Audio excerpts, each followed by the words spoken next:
现在讲黄金的俩，大家好，我是安东国小敏。看看这个旧马桶，我操，这是水泥，可能是因为漏水弄的水泥吧。这个马桶现在要换了，这是新买的，这是个品牌的。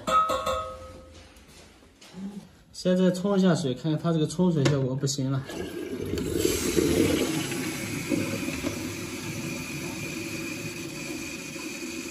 这个是啥毛病了？没有冲力，你看没有冲力。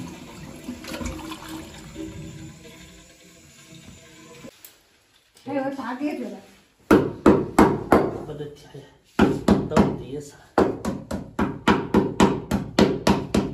看你这个像那车，你看那走。哎呀，是我负责的，俺就没流水。你这水你弄这个啥药？哎，那弄是他给我这个是。给你个汗液。看这下边全漏了，看看这水，这水，我靠，把水封住了，就是它出不来。你看现在一砸开了，水全部流出来。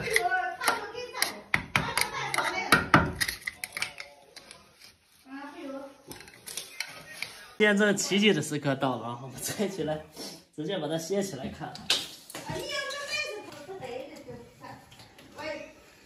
我靠，这漏的也太严重了。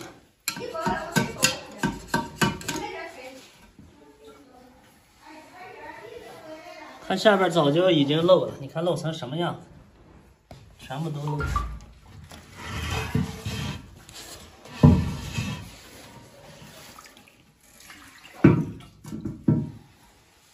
马桶漏是什么原因呢？你看它这个法兰圈和这个就没有压住。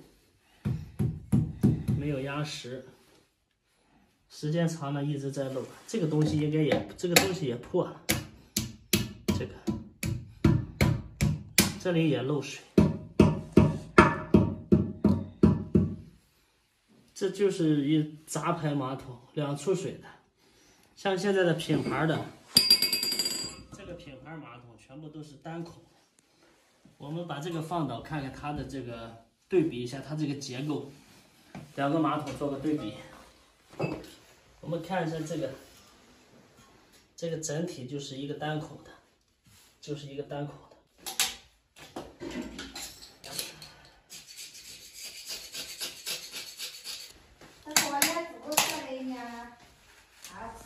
重点来了，这个是个，其实是只够一个3连坑距的，4连在这儿。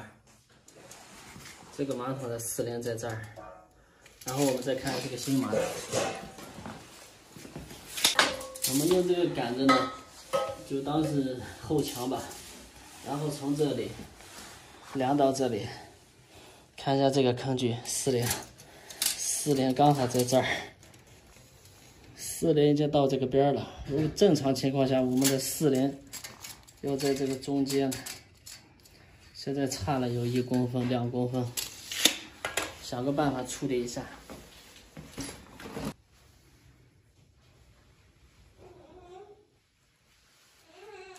现在我们拿这个法兰圈做一个对比，就是说现在这个马桶啥情况？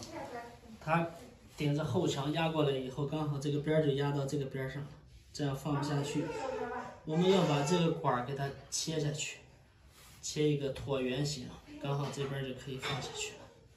紧靠着前边也可以装。现在我们就按照这个弧度，就它这个弧度，把前面给它磨了，往下磨一点。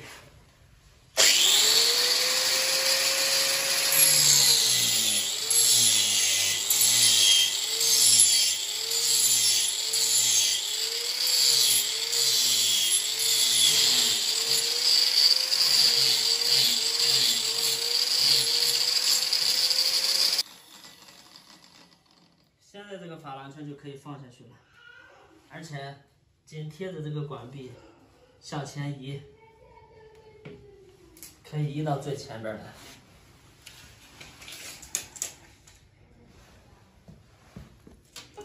强行安装，请勿模仿。这也是没有办法的办法。因为业主没有拆旧马桶，他也不知道坑距，然后在网上随便买了一款，下单直接拍了一个40的，可是他家的旧马桶拆起来，我发现我靠，300多一点点，不够400。如果退货的话，这个费用呢全部由自己承担。这个马桶一共才花了700多块钱，一个品牌马桶花700。如果退货的话，这个费用比较高，所以说问我可以装吗？就强行装吧，他也不要求什么，装上去就行。那我就按我的方法来了。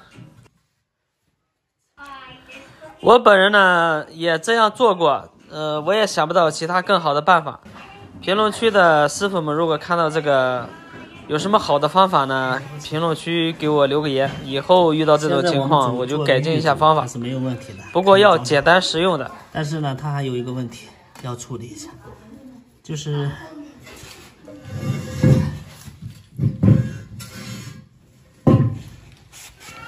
这个法兰压到前半部分的时候呢，这边有个缝隙，推走了，这个再往前。后边这有个缝隙，这个缝隙要打满胶的，打满胶把它封死。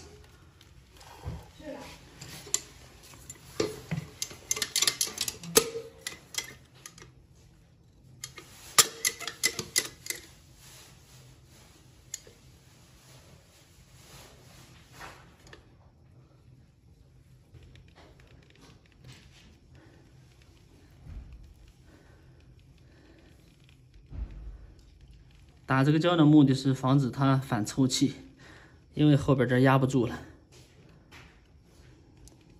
行了。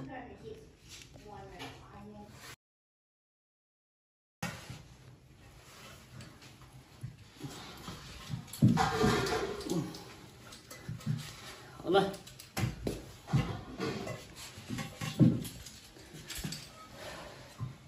接好水试水。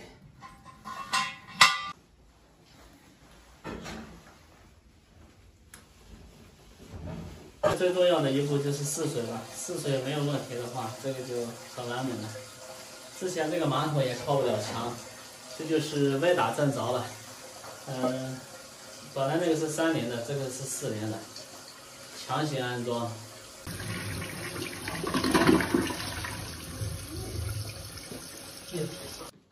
在这里呢，米师傅建议大家买马桶的时候一定要选择品牌的，哪怕我们买品牌里面最便宜那一款，就像这个700多块钱一个品牌马桶。